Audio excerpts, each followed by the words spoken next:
तपाईहरु बिहान कति बजे उठ्नुहुन्छ? म चाहिँ नर्मली 5 बजे उठ्छु, कहिलेकाहीँ त्योभन्दा अलिकति अगाडि पनि हुनसक्छ। तपाईहरु कतिजनालाई चाहिँ बिहान उठ्नलाई एकदमै गाह्रो भइरहेको होला। अझ अहिले त जाडो महिना छ हैन, तीमाथि पनि सिरोक त छोड्नै मन लाग्दैन। मैले पर्सनल्ली चाहिँ बिहान उठ्नको लागि यति स्ट्रगल गरेँ र अहिले बल्ल बल्ल चाहिँ त्यो ह्याबिटलाई डेभलप गरेको छु। यसलाई मैले किन ह्याबिट भनेको छु भन्दाखेरि चाहिँ म तपाईलाई अलिकति पछि बुझाउँछु हैन।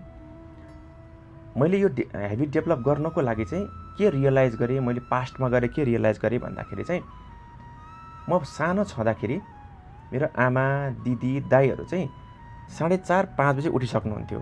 उहाँहरू उठेर खोले पकाउने, जुन हाम्रो गाईबस्तुलाई दिने, घाँस काटेर ल्याउने, मलहरू बोकेर खेतसम्म पुर्याउने, त्यहाँबाट फर्केर आउँदा फेरि घाँस काटेर ल्याउने, घरमा खानाहरू बनाउने, घर सरसफाइ गर्ने, पानी ल्याउने गर्ने, पूजा गर्ने, यावत कुराहरू सकाएर अनि बस्दै गर्दाखेरि बल्ल घर उज्यालो हुन्थ्यो क्या।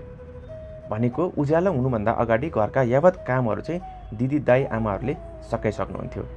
अब त्यो भनेको फेरि एक दिनको काम होइन, डेली नै उहाँहरूको रिपिटेड त्यही नै।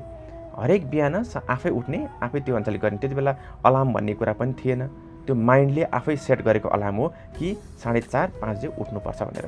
त्यो कसरी भन्दाखेरि चाहिँ माइन्डमा एउटा पर्पस सेट भयो।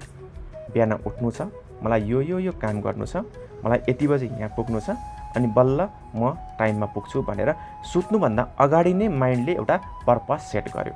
हो, त्यो पर्पस सेट गरेकै कारणले गर्दाखेरि मेरो आमा, दिदी, दाइहरू चाहिँ अन टाइममा उठ्नुहुन्थ्यो र अन टाइममा काम गरेर सकाउनुहुन्थ्यो।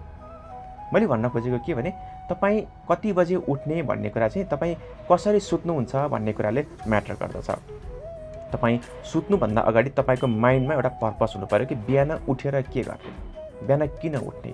त्यो एउटा इन्टेन्सन क्लियर हुने हो भने चाहिँ तपाईँ बिहान विदाउट एनी अलार्म, तपाईँको मोबाइलमा अलार्म बज्नै पर्दैन, तपाईँको माइन्डले नै एउटा अलार्म सेट गरिदिन्छ, सो द्याट तपाईँ 4:30 बजे अथवा 5 बजे मजाले उठ्न सक्नुहुनेछ।